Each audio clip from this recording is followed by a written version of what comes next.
muito comum nós vermos leituras milenaristas e utópicas desse fenômeno da pandemia, só que hoje o bem, obviamente, está do lado, digamos, de um deus ou deuses, ou de um bem que ninguém sabe o que é, e o mal, então, está do lado do neoliberalismo, do mercado, da razão.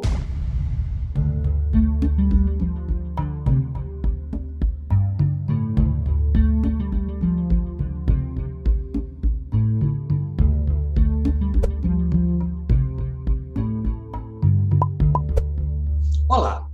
O mundo está enfrentando uma ameaça não vista em um século, uma pandemia que ceifa vidas, que nos afasta das pessoas amadas e de nossos empregos, e tem nos dividido, no Brasil e no mundo, no momento em que a reação deveria ser concertada, em acordo.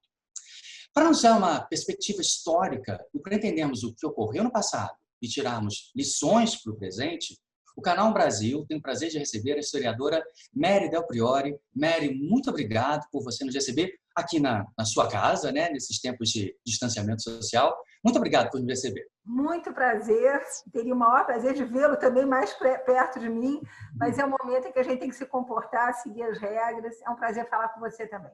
Mary, há muitas pessoas que defendem, eu estou falando de grandes nomes do pensamento, que defendem que uma das melhores formas de nós entendermos o presente é olhar para o passado. Nós, seres humanos, teríamos uma característica que, como indivíduos, mas também como sociedades, nós teríamos uma tendência de reagir de modo parecido às mesmas circunstâncias, às mesmas provocações da história.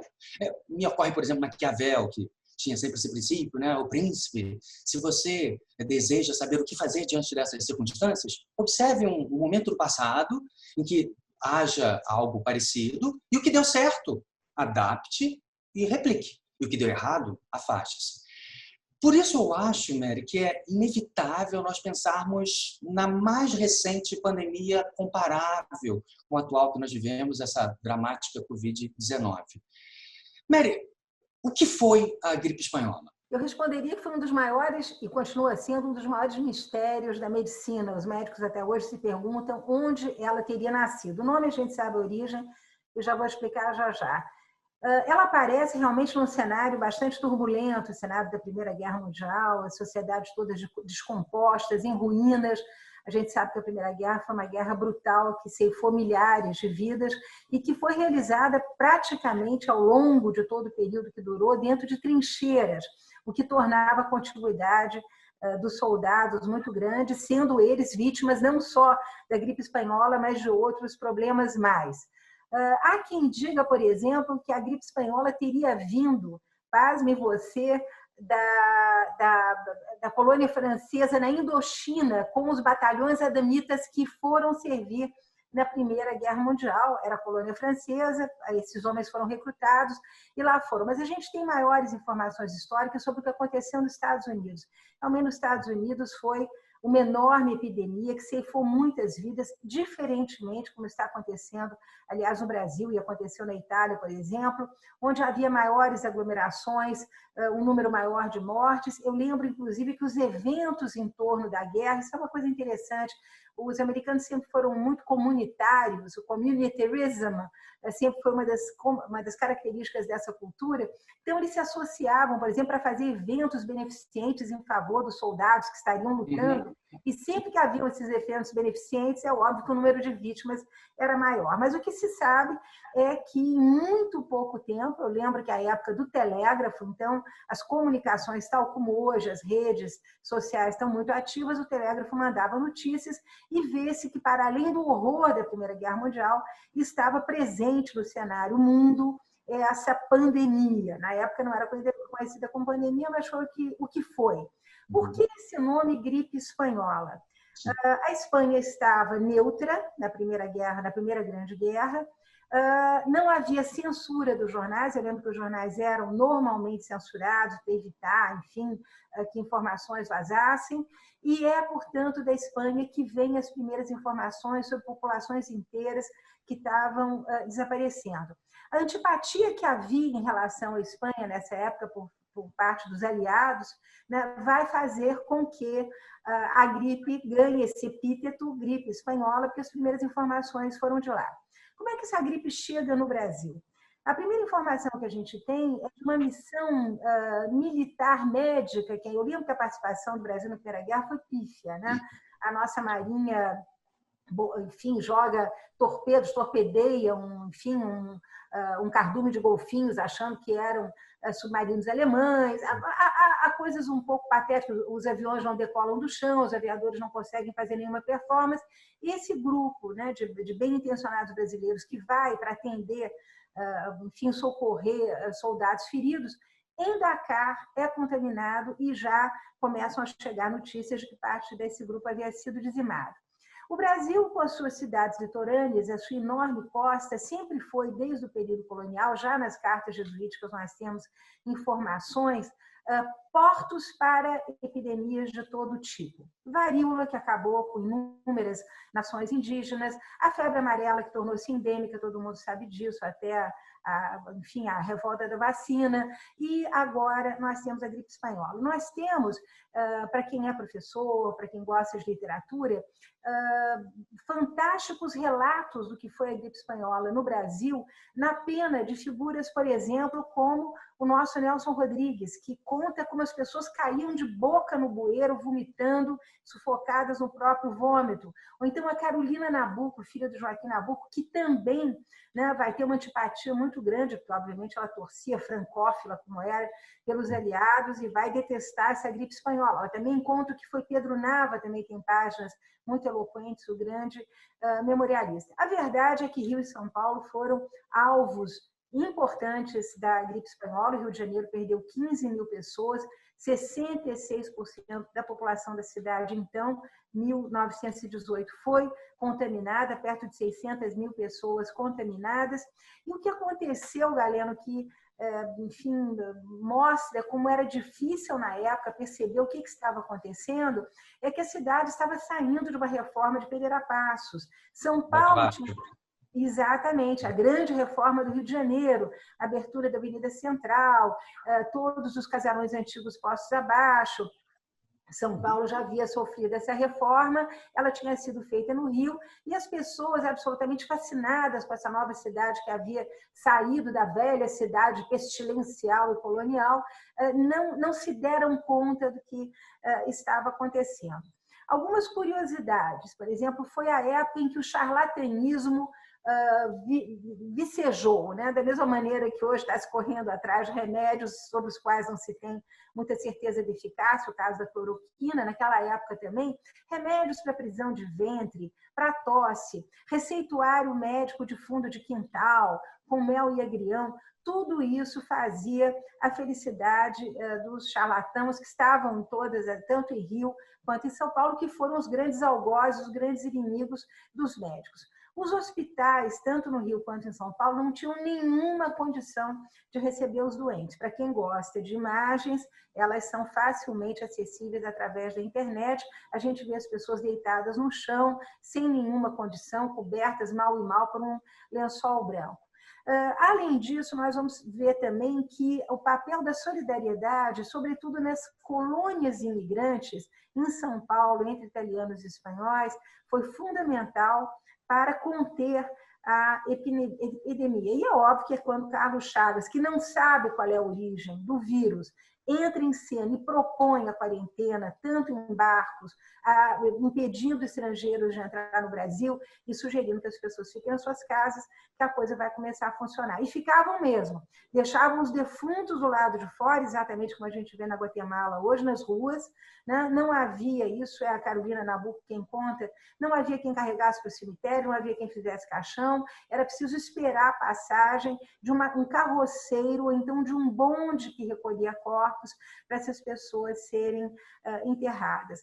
Nós vemos que há uma similaridade, tanto, digamos, na ineficiência do Estado, quanto o que é muito impressionante na reação das pessoas diante de alguma coisa que elas não sabem o que é. Era exatamente isso esse ponto mesmo que eu queria saber de você, Mary. Primeiro, quais foram a reação do Estado, a reação governamental e a reação da gente comum que via isso acontecer, mais ou menos isso que você está falando agora. Primeiro, você já está narrando mais ou menos como isso aconteceu, mas você faz alguma relação com o que tem acontecido hoje em dia, o Estado foi atuante, agiu de maneira unificada e organizada, a população aceitou o que o Estado propunha ou não, se insurgiu, como insurgiram-se na reforma da vacina. Como é que você deu isso? Que relação você pode fazer com o que está acontecendo hoje? Diferentemente do que acontece hoje, o Estado estava totalmente despreparado, porque não se sabia o que era, né? Daí a importância da ciência hoje, daí a importância de nós ouvirmos os médicos e ouvirmos o que eles têm a dizer. Nessa época ninguém sabia de nada, então havia uma enorme interrogação sobre que mal seria esse, sem contar que era um país de pessoas majoritariamente analfabetas. Junte-se a isso o fato de que os jornais estavam censurados por conta da guerra também, e portanto, a informação não chegava às pessoas. Se vocês quiserem conhecer relatos eloquentes de como isso era vivido no dia a dia e de como as pessoas percebiam e o medo que havia se disseminado na cidade, o convívio com os mortos, todo mundo socado dentro de casa, é preciso visitar a literatura e é preciso visitar esses memorialistas que eu mencionei, que deixam quadros muito vivos do que foi o terror desta pandemia, que durou pouquíssimo. Essa é uma outra diferença para os dias de hoje, né? A coisa chega outubro, novembro, atravessa aí os meses de verão e já há uma calmia em março. A cidade, enfim, hoje já estava inoculada, as populações estavam inoculadas, ela já havia voltado a ser normal. E eu lembro que o próprio presidente Washington Luiz, que havia sido eleito em março de 1918, ele foi, como se dizia na época, espanholado, ou seja, ele foi acometido da gripe e ele morre em janeiro de 1919. Então, ele não chega nem a assumir. Realmente um momento de muita preocupação, né, para as populações, de muitas perdas e desse cenário realmente catastrófico de mortos-vivos pela cidade. Mary, eu escutei um comentário recente que você fez que me chamou muita atenção. Nós, talvez com a arrogância de quem considera que o próprio tempo é tudo novo quando uma Copa ocorre, né? Você fez um comentário que eu achei muito interessante. Você se referiu à existência de fake news ligadas à gripe espanhola, essa ideia de fake news de notícias politicamente interessadas e com alto elemento, totalmente mentirosas. Houve fake news durante a gripe espanhola também, né? Você me permite fazer um rápido retrocesso? Eu vou falar das fake news, mas gostaria de falar um pouquinho também da origem das fake news. Houve sim, claro. Exatamente como os alemães eram os grandes inimigos, e eles estiveram na bica de conquistar a guerra, de vencer a guerra, não conseguiram, porque tiveram justamente um número altíssimo de mortes nas trincheiras, quando estavam fazendo os últimos movimentos para entrar na França. Então, o que se dizia, e os jornais apregoavam, é que graças aos submarinos alemães, eu lembro que eles tinham uma frota de submarinos a mais moderna que existia então, que será o terror, aliás, na Segunda Guerra Mundial, essa frota de submarinos se encarregava de lançar no litoral das cidades europeias, da costa africana, da costa americana, garrafas com o tal vírus da gripe espanhola, que seriam inadvertidamente abertas por curiosos e o vírus, então, se disseminaria. É muito interessante porque na guerra, né, eu lembro que na Segunda Guerra Mundial, as fake news todas eram em torno da quinta coluna, né, um problema que também surge na Espanha. A quinta coluna seriam todos os aderentes do franquismo que não se mostravam como tal, mas que diziam a Franco, quando você entrar, enfim, na capital, nós aqui da quinta coluna estaremos aqui, e era a gente que fingia estar no partido da oposição. Mas é muito interessante a história da fake news. Como é que nasce a fake news, né? E daquilo que se sabe, e quem trabalha isso muito bem é aquele grande historiador americano Robert Darnton, a fake news nasce na Itália, no século XVI, durante a eleição dos papas, em que o grande poeta, desculpe, eu vou olhar aqui rapidamente, o grande poeta, parece incrível, a gente treina tanto para uma hora dessa, depois na hora esquece. Mas, enfim, nós temos um grande poeta que costumava prender as suas poesias satíricas. Na época havia uma grande campanha política para eleger um Papa Médici, da família Médici, e o que se queria era fabricar informações sobre os seus oponentes.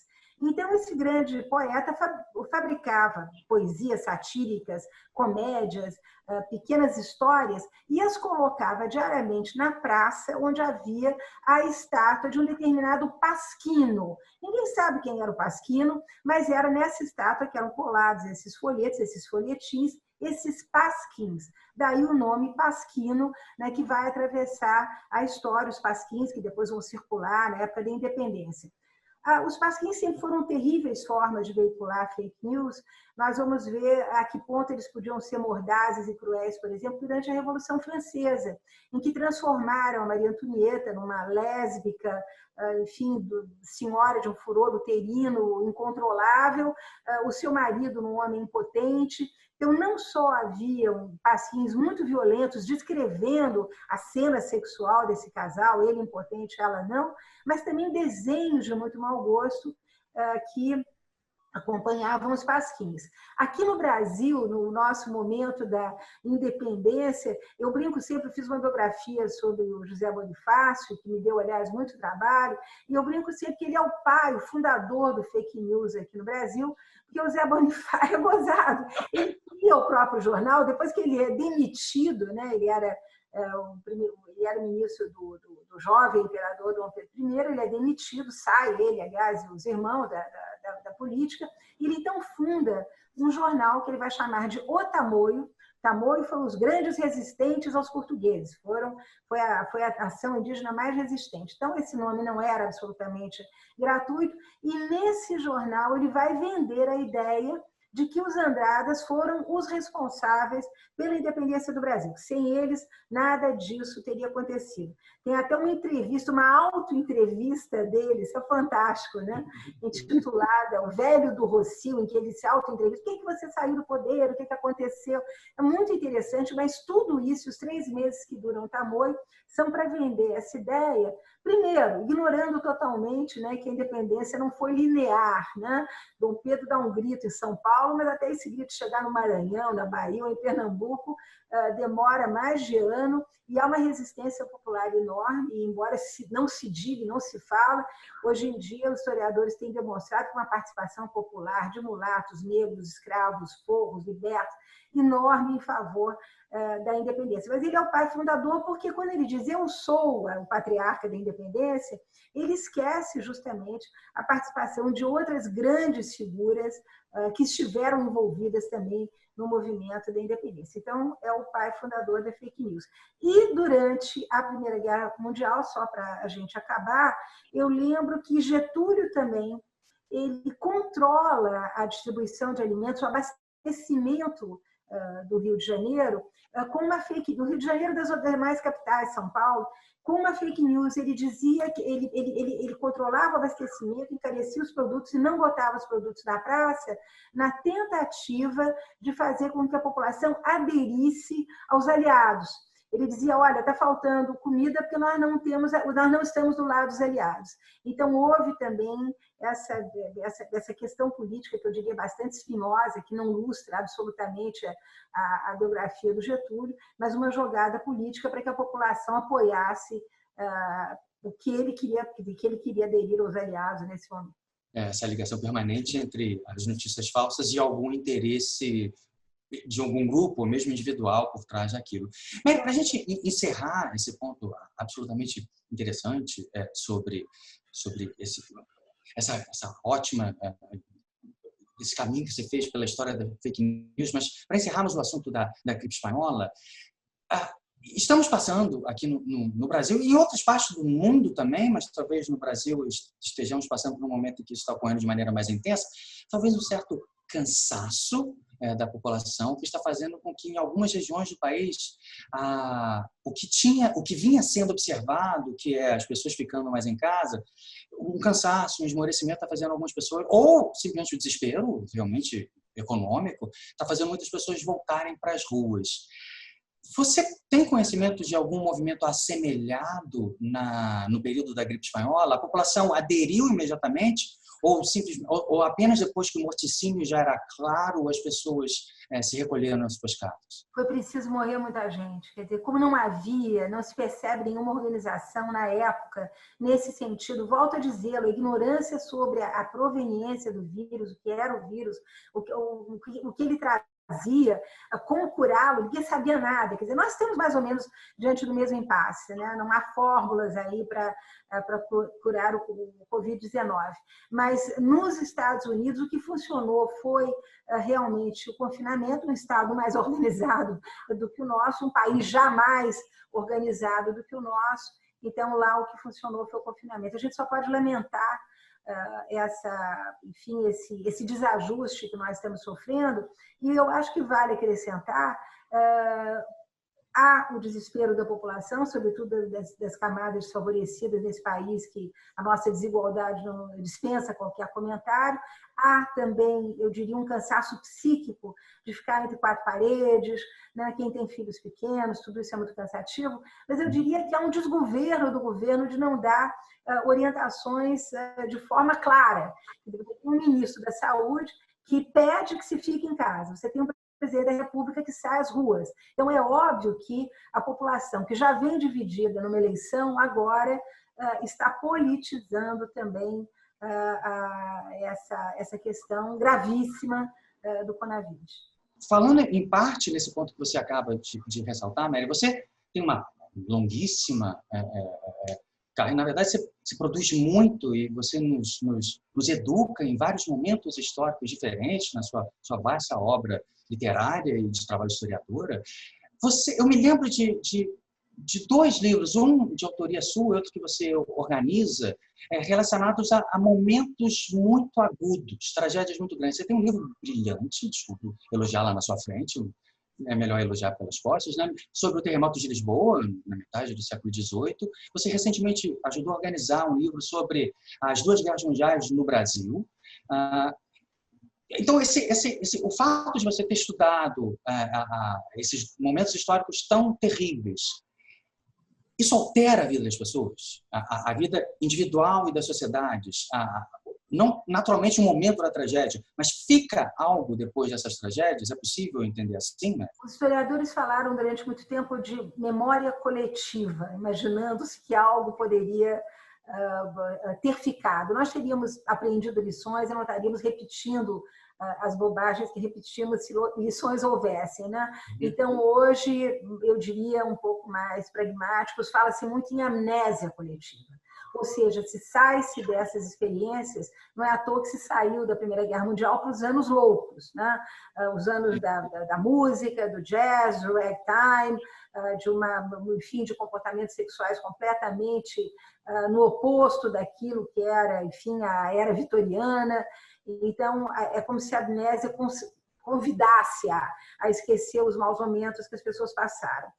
Eu acho que é um dado muito interessante, quer dizer, eu conheço historiadores que trabalharam muito com fenômenos, vamos chamar de totais, radicais, extremos, no que diz respeito à ecologia. Gente que trabalhou com a história não só de tremores de terra, a gente tem muita informação por parte de viajantes que tiveram presentes.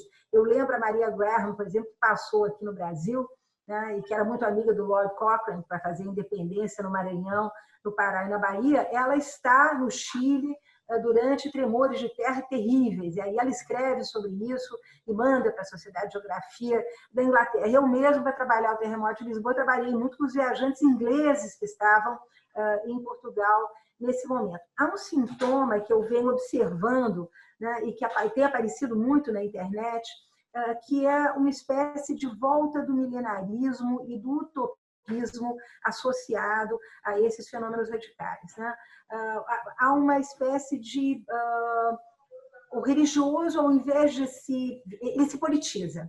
Há uma politização do religioso. Quer dizer, você não tem alguém de frente que possa tomar conta ou liderar. Há um vazio muito grande de poder nesse momento, sobretudo em cataclismas desses, que desaparece todo o Estado, toda a estrutura do Estado tende a desaparecer. E aí, realmente, a sociedade ela responde coletivamente através do religioso. No caso de Portugal, isso foi muito emblemático, porque o rei Dom José, que já estava ausente antes mesmo do terremoto, ele não tinha nenhum interesse pela vida política, o seu ministro, Marquês de Pombal, que esteve à frente da reconstrução de Lisboa, a primeira medida, pasme, Galeno, que ele toma é expulsar concubinos e adúlteros da cidade de Lisboa. Ele tira suas vestes de rei e, de pés descalços, ele vai fazer uma espécie de peregrinação para os pés ficarem ensanguentados, e ele se açoitando e se maldizendo por aquilo que ele julgava que era um pecado dele. É óbvio que os tempos evoluíram. Hoje é muito comum nós vermos leituras milenaristas e utópicas desse fenômeno da pandemia, só que hoje o bem, obviamente, está do lado, digamos, de um deus ou deuses, ou de um bem que ninguém sabe o que é, e o mal, então, está do lado do neoliberalismo, do mercado, da razão, o que é uma coisa dramática, né? Eu prometo que se expurgue a razão da nossa vida. Enfim, a coisa caminha um pouco por aí. Então, se há alguma coisa que se repete, que eu diria que é sistêmico, diante dessas grandes tragédias, certamente o presente é tão terrível, né? Então, vamos pensar numa explicação para esse presente que as próprias estruturas políticas não conseguem dar. Mary, você tem lançado uma série de livros, acho que já foram 4 livros, de história que são, acho que vou utilizar a palavra, incomuns. E o que eu quero dizer com isso? Normalmente a história é narrada a partir do ponto de vista de pessoas em questão de destaque, de notoriedade, pelo menos. E você tem livros sobre pessoas notórias que você percebia, talvez, como não tendo papel tão relevante. Vamos falar sobre algumas dessas obras depois. Mas eu quero ressaltar essa série de livros, já foram 4 livros, que tem um nome delicioso, a série, né? Histórias da Gente Brasileira, que tem como protagonista gente como eu, como talvez quase todas as pessoas que nos veem agora, gente comum, gente que não será citada nos livros de história do futuro, a não ser que esses livros sejam escritos por Mary Del Priore. O que levou você, Mary, a escolher esse tema para uma obra tão grande? Já são 4 livros, né? O tema, gente comum. Galeno, a história também tem as suas modas, né? A historiografia tem as suas modas. É interessante como essa perspectiva de trabalhar com os de baixo, né? Uma história de baixo, uma história vista de baixo para cima. Por incrível que pareça, ela nasce no século XIX, entre os positivistas, que só pensavam nos grandes vultos da história. Eu lembro que é o momento da formação de repúblicas, então é preciso a história da nação. A nação tem que ter heróis. Aliás, eu acho lamentável que em Brasília ainda tenha um livro de heróis e mitos do Brasil, porque quando a gente arranha ali esses heróis, a gente vê que eles são de barro e que eles não têm nenhuma diferença das pessoas mais simples, mais ordinárias. Quem quiser saber, fica ali na Praça dos Três Poderes, um livro com páginas de aço, né, que você pode ver ali. É terrível. Ali com gente que, se a gente for olhar bem, as histórias não são tão, enfim, não tão dignas aí de nenhuma vida de santo. Mas, de qualquer maneira, essa tendência de estudar o povo, estudar os de baixo, vem com Jules Michelet, que é um grande historiador francês, escreve o primeiro livro que chama-se O Povo e a História da França. Então, nós temos ali, um momento de partida quando, durante séculos, a história se limitou a contar a história de imperadores da antiguidade, de santos da Idade Média, de grandes homens no Renascimento e depois no século XVIII, e com isso entramos nessa perspectiva de pensar um pouco como Balzac pensou, né, essa sociedade a partir das pessoas mais simples. No início do século XX, com a história dos anais e as mentalidades, o Lucien Febvre é o primeiro a usar essa expressão. Vamos trabalhar, vamos estudar as pessoas de baixo, que as de cima já estão bem estudadas. E depois, com o marxismo dos anos 50 e 60, tornou-se realmente uma postura ideológica trabalhar com os pobres, com os desclassificados, as camadas desfavorecidas, as minorias que eram exploradas pela violência. Isso tornou-se realmente uma moda. Nos anos 80, como toda moda muda, a gente sabe disso, né? A coisa se tornou um pouco mais fina e passou-se a trabalhar ou com casos excepcionais em que essa gente pobre, desfavorecida aparecia, é o caso da microhistória italiana e do Carlo Ginzburg, que é bastante conhecido, veio muito aqui ao Brasil, ou então numa tendência alemã, que é a que eu esposo, que lhe interessa, das questões mais sistêmicas, o que se repete na vida dessas pessoas. E o que se repete, Galeno, e foi o que eu sempre trabalhei, é a vida privada, é a intimidade das pessoas, onde não apenas os gestos se repetem, mas as tradições se repetem, né? As formas mentais que, de alguma maneira, nos encaminham para regimes de pensamento, para ações políticas determinadas, tudo isso é gestado na intimidade. E eu digo que é na intimidade que o brasileiro se revela realmente, porque nós somos debitários aí de uma dupla moral. A história é longa, eu contei isso em um livro chamado Histórias Íntimas, vem lá do século XVI, mas hoje nós sabemos que há muitos sociólogos, como Leonardo Avritzer, que esposam essa ideia de que nós temos uma moral dentro de casa e uma moral fora de casa. E quando você foi estudar essa gente brasileira, você percebeu que isso se aplica no caso brasileiro? Ou seja, uma das coisas que você aprendeu ao estudar a gente brasileira é uma espécie de dupla moral que repetia no passado. Um tradicionalismo muito arraigado, nós somos fundamentalmente muito conservadores, e com o quarto volume que eu trabalho, de 1950 a 2000, fica muito claro, e eu nisso estou, digamos, esposando o trabalho de colegas como Daniel Arão Reis e toda a sua equipe, que vem tentando iluminar o quê? Vem tentando iluminar o lado B disso que alguns chamam de ditadura militar, outros chamam de revolução. Porque teve esses dois momentos. Nós poderíamos simplesmente ficar com a noção de ditadura militar se nós quiséssemos desconhecer que a classe média brasileira, nos anos 60, 70 e 80, apoiou de forma veemente o regime militar. Basta saber que o grupo do Daniel Arão Reis, por exemplo, trabalha uma série de cartas que são endereçadas à arena, quando ao fim do bipartidarismo no Brasil, né, saudosa, gente saudosa do governo militar, saudosa do que foram aqueles anos de ouro nos anos de chumbo, que muitas vezes é preciso explicar para as pessoas que houve um momento, até a crise dos anos 80, em que o Brasil enriqueceu brutalmente. Se você me permite alongar um pouquinho essa questão, quer dizer, nesses anos de enriquecimento, nesses anos de ouro, como diz o Daniel Arão Reis, foram criadas estatais que deram emprego a milhares de pessoas. Foram feitas obras de infraestrutura que mostraram a essa gente de baixo que elas podiam ter 13º, que elas podiam ter carteira assinada, que elas podiam ter férias, que elas podiam comprar o primeiro Fusca, a primeira televisão. E é muito interessante que eu procurei trabalhar nesse livro com depoimentos de pessoas que quiseram falar sobre o seu vivido, a sua experiência de vida nesse momento. E aí você ouve as vozes dos brasileiros, né? Tanto as vozes daqueles que quiseram fazer a revolução, que era um grupo pequeno comparado à grande maioria desses brasileiros anônimos, silenciosos, e depois o lado B do disco, né?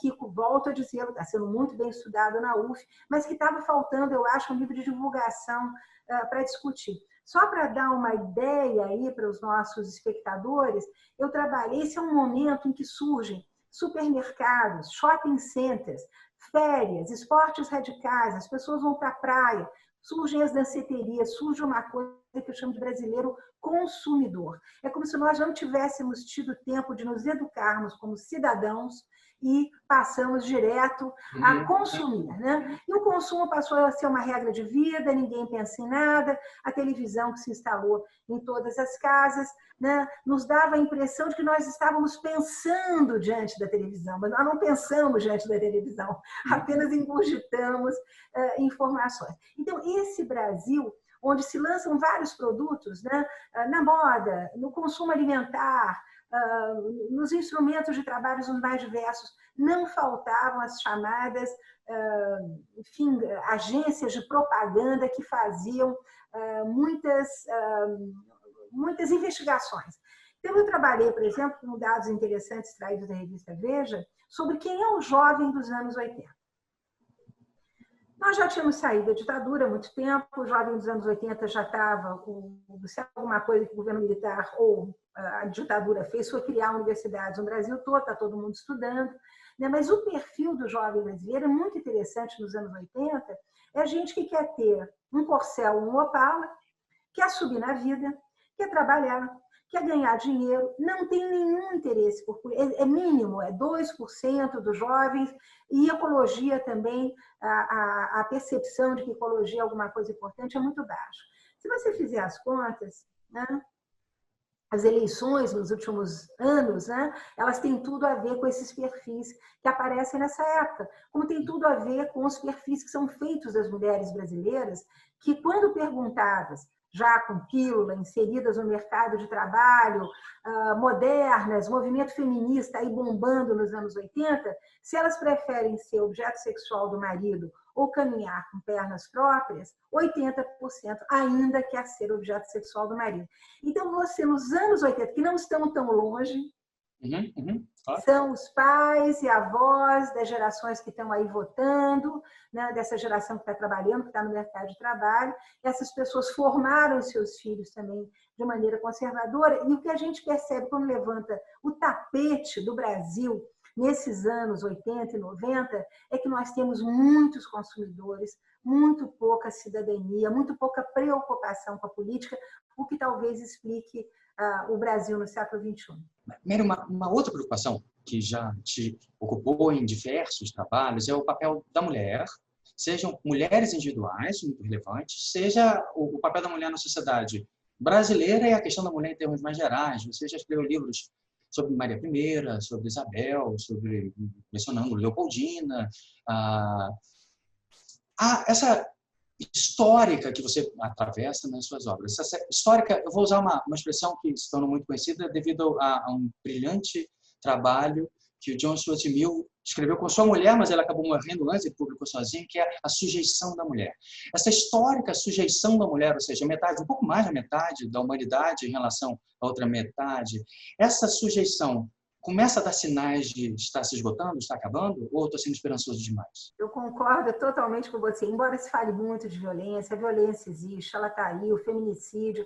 Nós hoje podemos contar com toda uma legislação que, pelo menos institucionalmente, protege a mulher. Nós temos um legislativo também muito atento. Eu hoje conheço muita promotora, muita mulher envolvida com a questão da família, com a proteção da mulher, mas eu acho que o patriarcalismo está se esgotando por ele mesmo, e vou explicar por quê. Primeiro, eu gostaria de, embora se atire muita pedra, tudo culpa do patriarcalismo, é bom dizer que nós herdamos o patriarcalismo de todos os lados, né? Nós pensamos sempre no homem ocidental branco como grande portador do patriarcalismo quando ele vem aqui para o Brasil, até pelos estudos de família, Gilberto Freire, Caio Prado, Nelson Werneck, bababá, a grande família patriarcal.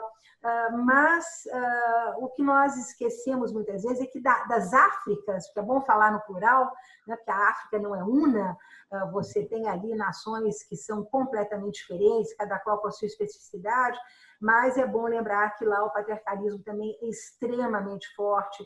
Nós até hoje temos operações de infibulação, temos excisão de clitóris. A literatura africana, que está sendo muito traduzida no Brasil, mostra de forma muito veemente a violência de homens contra mulheres, o pavor da esterilidade feminina, como isso é realmente considerado um verdadeiro, enfim, uma catástrofe para uma família. Em suma, e nós herdamos também por parte dos nossos avós índios estruturas patriarcais extremamente bem organizadas. Então, é uma junção de patriarcalismos que vai vigorar. Mas eu lembro que desde o fim das chamadas casas grandes, e quem trabalhou isso muito bem foi o historiador Evaldo Cabral de Mello, no Nordeste, o poder do patriarca ele vem se transformando, quer pela insubordinação dos filhos que vêm estudar na cidade grande, que fazem casamentos que não são mais nem endogâmicos e nem em favor de politicagem, são casamentos de amor, seja porque as mulheres conquistam o voto. Eu lembro que depois da conquista do voto, nós vamos ter uma participação política de mulheres muito importante. Basta abrir o dicionário de mulheres do Brasil e nós vamos encontrar deputadas negras, vamos encontrar uma presença forte de mulheres atuantes, sobretudo no momento da Constituinte, o famoso lobby do batom.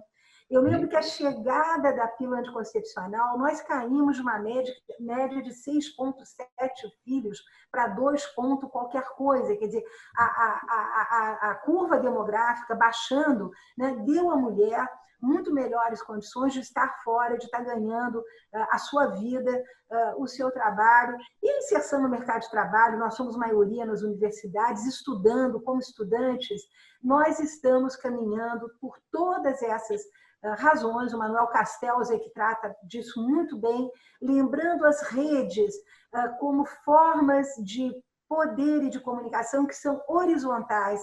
Acabou a verticalidade nas relações.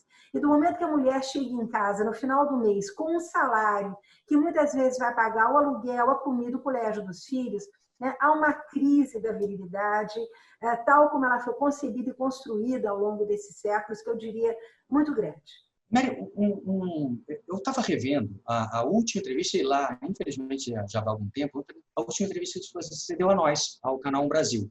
Foi em 2014 essa entrevista. E num trecho dela, não sei se você se recorda disso, mas você levantou como um problema que você percebia. Você está falando do Brasil, mas acho que a questão é mais geral, mas também brasileiro, certamente. Um problema que você identificou na falta de preparo dos governantes, expressão que você usou àquela oportunidade. Vivemos agora, diferentemente de 2014, que era um momento interessante da história, era um ano seguinte, meses depois das jornadas de junho, né, das manifestações, mas agora estamos diante de um evento singular, uma pandemia, tal como não ocorria há mais de um século.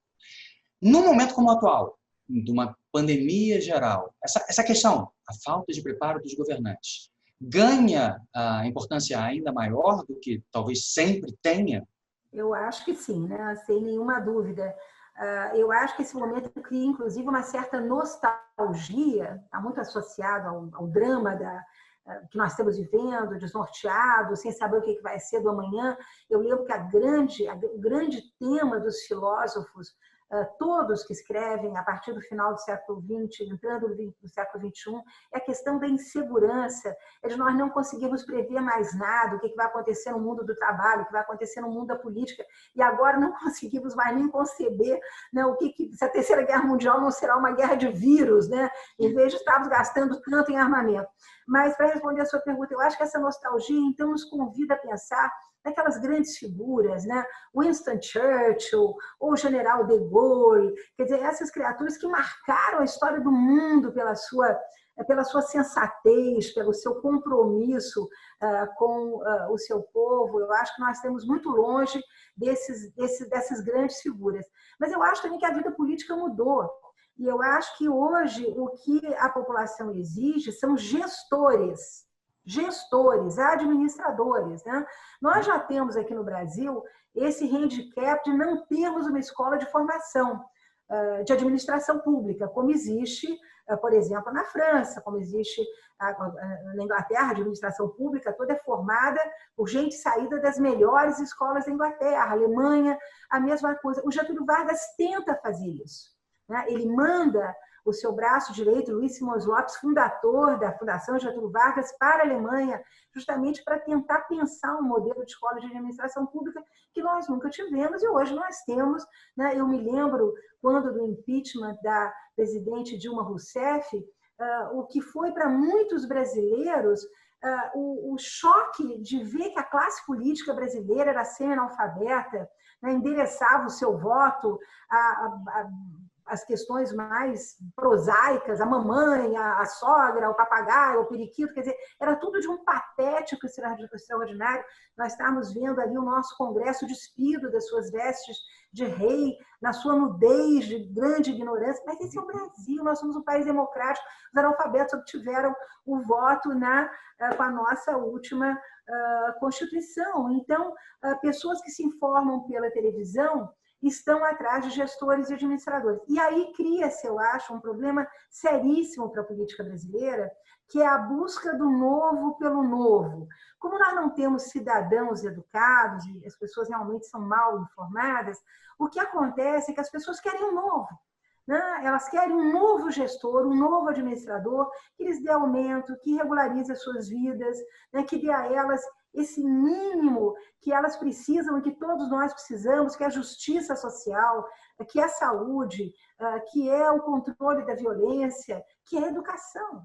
né? Então, eu acho que essa busca do gestor instaura simultaneamente essa busca do novo pelo novo, levando o Brasil numa corrida atrás de soluções, mas que não são bem, eu diria, fagocitadas ou bem digeridas pela sociedade. Um outro tema que eu acho que é assemelhado a este, mas deixa eu tentar dar uma leitura um pouco mais otimista. Eu estou fazendo perguntas muito sombrias, né? Deixa eu tentar fazer uma pergunta de um caráter um pouco mais otimista, apesar da palavra que eu vou falar agora, obscurantismo, né? Que é essa postura de oposição ao conhecimento, ao esclarecimento, à ciência, em termos gerais. Eu li recentemente uma entrevista que foi dada à Folha de São Paulo pelo Eduardo Gianetti, em que ele mencionou uma coisa que me soou muito interessante, esse ponto de vista. Ele, claro, fala que o obscurantismo, por definição, é sempre irrazoável. É obscurantismo, uma pessoa obscurantista, portanto, irrazoável. Foge dos princípios da análise racional, mas ele afirmou que é mais frequente, ou pelo menos torna-se mais fácil, você ser obscurantista quando as consequências do seu obscurantismo se perdem no tempo. O exemplo que ele deu foi a questão das mudanças climáticas, do elemento humano nela, né? Você pode acreditar que destruir a Amazônia não tem problema nenhum, porque as pessoas só vão perceber as consequências disso no longo, no mínimo, no médio prazo. Ou seja, pode parecer até que talvez aumente o emprego para alguns garimpeiros, o regime de chuvas na região sudeste só vai ser modificado daqui a 5, 10 anos, ou seja, não existem consequências imediatas. Ele chama isso de temporalidade desse obscurantismo. Eu posso também dar um outro exemplo. Você pode pegar uma pessoa absolutamente ignorante em relação à ciência e talvez convencê-la do terraplanismo, porque quando essa pessoa observa o horizonte, ela não consegue perceber que está sobre uma grande massa em formato geóide. Mas as pessoas nessa pandemia estão morrendo agora. As consequências desse obscurantismo se dão de maneira imediata. Seria possível, e daí o meu otimismo, seria possível imaginar que talvez em momentos muito agudos da história humana, algumas coisas positivas surgiram. Durante a Primeira Guerra Mundial, as mulheres foram para o mercado de trabalho e a maioria delas não quis voltar depois para as casas para serem lideradas, governadas por seus maridos, no oicos das suas casas, né? Será que eu estou sendo otimista demais em imaginar que talvez surja a percepção de que o obscurantismo tem limites e que pode ser talvez algo positivo no mundo pós-pandêmico? Eu acho que a única solução para qualquer forma de obscurantismo é uma só, e nós temos um déficit enorme, que é a educação.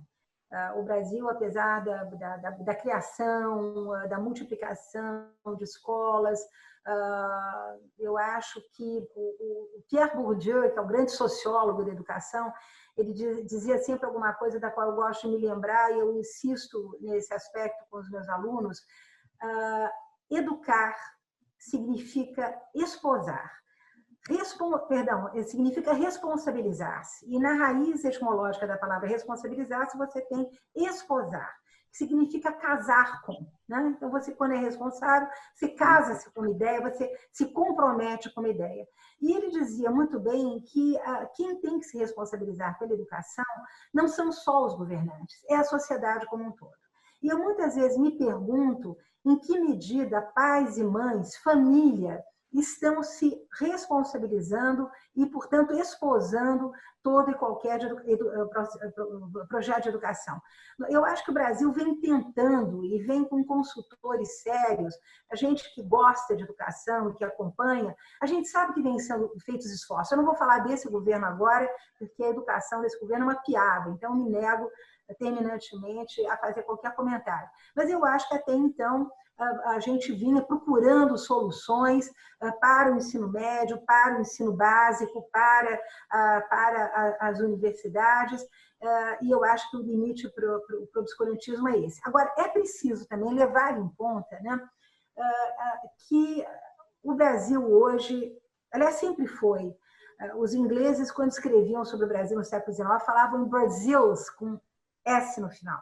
E eu acho que o Brasil é um grande arquipélago, é um arquipélago de ilhas muito diversas, com populações muito diversas, com agendas muito diferentes. Eu acho difícil, quando pensamos em obscurantismo, associar a determinadas parcelas da sociedade brasileira, eu acho que é preciso compreender esses grupos. E eu acho que nós estamos longe de compreendê-los, porque eu acho que criou-se, sobretudo na mídia, uma caricatura do que são os evangélicos, até a partir, muitas vezes, do comportamento um pouco, como dizer, caricato do nosso próprio presidente da República. Mas eu que convivo muito com alunos que são evangélicos, tenho maior seriedade, o que eu acho é que é preciso ter muito cuidado, né, quando se fala em obscurantismo, para não associar a determinados grupos, a determinadas regiões do Brasil, né? Então, o obscurantismo, pessoas educadas, e você tem também o obscurantismo, muitas vezes, na extrema-direita, na extrema-esquerda, e tudo que limita a discussão e o debate é uma forma de obscurantismo. Eu acho que a gente tem que fugir disso, mas muito cuidado em não associar uma parcela importante do que é o Brasil hoje, esse Brasil que nós não conhecemos, muitos de nós não conhecem, né, que está na sua torre de marfim, está na sua universidade, está no seu gabinete refrigerado, escrevendo para um jornal, e nós não sabemos quem são essas pessoas. São pessoas muito respeitáveis, né? É preciso entender melhor por que essas crenças estão tão presentes. Eu preferiria pensar assim, né? Por que é importante para um grupo humano que tem a oportunidade de viver numa democracia plena achar que a Terra é plana ou que é preciso, enfim, milagres para que as pessoas não fiquem doentes, né? Então, entender o que está por trás me parece mais interessante. Vou tocar num ponto que certamente lhe é muito caro, que é essa onda que não é recente, que já vem de alguns anos, que ganhou o nome de revisionismo histórico, determinados fatos no passado, que já se tinha uma certa visão consensual sobre, pelo menos sobre as suas implicações morais, não necessariamente pelo fato, aquele evento específico, aquela data específica, mas um consenso sobre a moralidade ou imoralidade de determinado tipo de ação, de fenômeno colocado no passado, muitos estão sendo revistos. O trabalho de revisão histórica, você sabe muito melhor do que eu, Mary, ele é permanente no trabalho da historiadora, do historiador. É a sua lida, né? Você tentar abordar questões do passado, talvez descobrindo fatos novos ou abordando de uma maneira diferente, pode lançar nova luz. A história é viva nesse sentido, né? Não é disso que eu estou falando, essa postura acadêmica em relação à história. É a tentativa de fazer da história um campo de batalha atual. Como é que está sendo difícil ser historiadora nesse momento em que o passado virou um campo de batalha? Eu acho que para um campo de batalha a gente tem que ir armado, e armado das boas armas, justamente para mostrar que essas configurações são absolutamente ideológicas e que os fatos históricos se impõem, né? Alguém dizer que não existiu, por exemplo, campo de concentração, isso Sim. é uma forma de revisionismo que não só agride uma população importante, aliás, diga-se de passagem, presente no Brasil desde o período colonial, mas agride todas as evidências que nós temos aí. Basta ir até a Polônia fazer uma viagem de turismo, você vai ver o que são as evidências de um campo de concentração. Fora os testemunhos inúmeros, né? Fora inúmeros documentários, filmes, livros, enfim, é muito abundante. Eu acho lamentável. Eu acho bastante lamentável que isso, quer dizer, que a história fique a serviço. A história que é alguma coisa feita com tanta seriedade e que exige tanto do historiador e que exige proximidade com o documento. Por isso que eu digo que a documentação é fundamental quando se faz história. E muito me dói quando eu vejo os arquivos vazios ou alunos dando mais importância a discutir teorias do que discutir a documentação. Os arquivos vivem da presença de pesquisadores. Então, se não há pesquisadores, é como se aquilo ali fosse um cemitério, as vozes se calassem, né? Tudo que tivesse dentro das gavetas para nos contar o que de fato poderia ter acontecido, para nós reconstruirmos coletivamente. A história é um consenso coletivo, né? É aquilo que você sabe com aquilo que eu sei, juntando a documentação, bem interpretado, bem sedimentado, bem criticado, bem interpretado. Então, eu diria que o revisionismo ele esvazia fundamentalmente os arquivos, ele empobrece o papel do historiador, que é abrir a porta para qualquer um de outras vidas. Você pode aprender a ser melhor aprendendo sobre outras vidas, né, que foram vidas vividas diferentemente das suas. Então, é óbvio que nós temos que combater isso de todas as maneiras, mas eu diria que isso está, sobretudo, na internet. Quer dizer, eu não vejo isso nas academias, eu não vejo isso nos congressos de história, eu não vejo isso nas teses. Ao contrário, eu acho que é um repúdio, né, para não falar em repugnância enorme por parte de historiadores, sejam eles docentes, pesquisadores, o que seja, em relação a qualquer forma de revisionismo, imediatamente associada a práticas de extrema-direita, a violências intelectuais e físicas, e, portanto, totalmente, enfim, deixado de lado, para não dizer repudiado. Você nem menciona, mas você até se preocupou de tentar divulgar isso. Você lançou um livro, organizou um livro com a publicação direta de alguns documentos históricos, para que as pessoas realmente tivessem essa preocupação em ver as coisas como aconteceram de acordo com os documentos históricos daquele momento. Deixa eu recuperar rapidinho, Mary, uma coisa que você citou aqui, essa ideia do público e do privado, da gente brasileira, como você vem estudando já há algum tempo, são 4 livros já publicados. Por exemplo, eu já vi você dando um exemplo como, nossa, eu sou amigo de um homossexual no público, eu sou alegremente transgressor a falar do meu desejo pela mulher do meu vizinho, mas em casa eu sou homofóbico, em casa eu sou ultraconservador em relação ao meu casamento. Vou fazer uma pergunta dura e direta. Essa gente brasileira é hipócrita, né? Eu não diria que é hipócrita, ela é resultado justamente de uma construção de uma dupla moral que vem, enfim, desde o Concílio de Trento, 1535, você tem uma interferência da Igreja muito grande, esvaziando, sobretudo no que diz respeito ao casamento, às práticas sexuais, esvaziando o casamento de tudo aquilo que fosse lazer, que fosse prazeroso, que fosse erótico. O casamento era voltado exclusivamente para a procriação, tornando, portanto, isso que era o eixo da vida social, que era a família. Quem estuda a família sabe que, ainda hoje, a família ganhou novas formas, novas fisionomias, novo rosto, mas é a família. A família é uma espécie de célula máter da sociedade, de tudo aquilo que nós vivemos. O que houve, e isso não são só historiadores brasileiros que o dizem, mas também historiadores europeus que estudaram o Ocidente cristão, o que acontece é que você vai viver a sua vida transgressora fora de casa. A casa acaba sendo aquele lugar onde você vive ali com a sua mulher, com seus filhos, você tem o seu emprego e você transgride fora de casa. O que acontece é que hoje há um controle social maior e, sobretudo, obviamente, com o importante papel das minorias e o importante papel da defesa das minorias, e hoje sabemos cada vez mais, né, a exploração, a violência que essas minorias foram submetidas, há uma cautela, eu diria, um cuidado, e assim deve ser, enorme, né, com esses grupos. E, portanto, as pessoas guardam, eu diria, a sua homofobia, o seu racismo e o seu machismo para vivê-lo na sua intimidade. É aquela mãe sentada no sofá com os filhos, acha graça em toda a vulgaridade que aparece na televisão, em toda piada de mau gosto que é feita sobre minorias, em toda caricatura.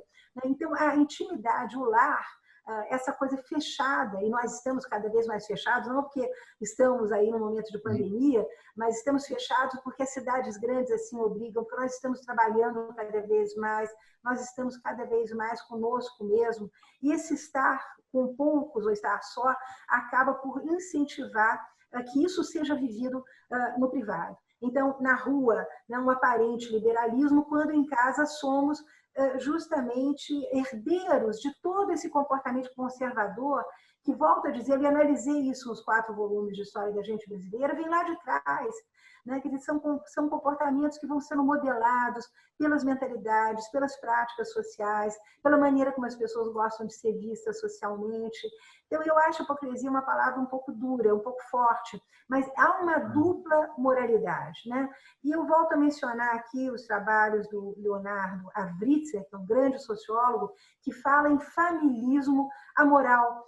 E ele eu diria que num paralelismo, ele diz exatamente isso. Ele diz que nós somos uns na família e somos outros na nossa vida pública quando se trata de política, quando se trata de economia. Então, nós percebemos que também a tese do Roberto da Mata, o homem da casa, o homem da rua, com quem você está falando, como é que eu sou na rua, o papel do carnaval como momento de inversão e de, ao mesmo tempo, explosão desses papéis contidos, né? Então, o cara que é homofóbico sai vestido de mulher, enfim, o branco sai com o rosto pintado de preto, o preto sai com a roupa de rei. Enfim, são momentos em que essa dupla moralidade, eu digo, ela se expõe. Mas eu acho que ela é muito presente, eu penso que hoje, graças a inúmeras campanhas de afirmação positiva, eu acho que o Brasil está aprendendo a conviver com a diferença, embora a intolerância ainda seja muito forte, mas eu acho que nós temos um bom caminho e daí a importância da educação, volto sempre a dizê-lo, né? Nós, educadores, temos que ser os primeiros a dar o exemplo nesse sentido. Deixa eu lhe fazer uma última pergunta, e também lembrando-me da última vez que você conversou conosco, em 2014, você ressaltou, sem ter sido provocada, partiu de você a ressaltar uma importância que você já percebeu em 2014 em relação às novas tecnologias da informação e que o potencial que aquilo tinha de provocar mudanças até mesmo comportamentais na sociedade. E pegando algumas coisas que você já falou hoje, seria essa ideia de que existe historicamente nessa gente brasileira essa dupla moral e que você se comporta de uma forma lá fora e de outra forma aqui dentro. Agora, nesse mundo estranho das redes sociais, em que ao mesmo tempo em que o que eu falo pode ser lido, visto por um número até muito maior de pessoas do que seria se eu simplesmente estivesse olhando para aquelas pessoas. Mas eu estou aqui sozinho na minha casa falando, se perdeu um certo constrangimento as pessoas demonstrarem, ou talvez eu diria mais, um certo pudor que as pessoas tinham de falar abertamente sobre a sua homofobia, sua misoginia, o seu racismo, pelo simples fato que não há um olhar reprovador diante da pessoa ao escrever ou gravar um vídeo em relação a isso. Você vê que isso pode provocar, talvez não de verdade, você mencionou, nas redes sociais, na internet.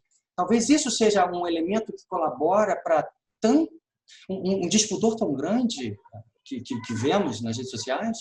Eu, naquele livro Histórias Íntimas, que eu trato de toda a transformação dos comportamentos sexuais dos brasileiros, eu acabo dizendo que o único lugar onde nós conseguimos ser sinceros conosco mesmo é o espelho do banheiro.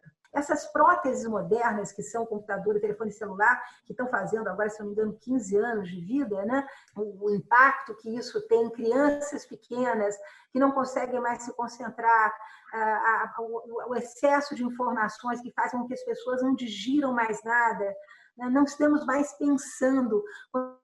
Que a grande preocupação do Sartre nos anos 50 e 60 era pensar. Não estamos pensando mais sobre nada, porque eu diria que a naturalização das informações é imensa e nós ficamos soterrados nessa avalanche de informações e aí nos permitimos dar uma opinião como se nada fosse, que vai ficar diluída naquele maelstrom de informações com muito prejuízo para o coletivo, né? Mary Del Priore, o Canal Brasil agradece muito a sua entrevista, viu? Foi um grande prazer receber, tá? A mim também, viu? Muito bom conversar com você, mas fiquemos em casa. Isso, em casa.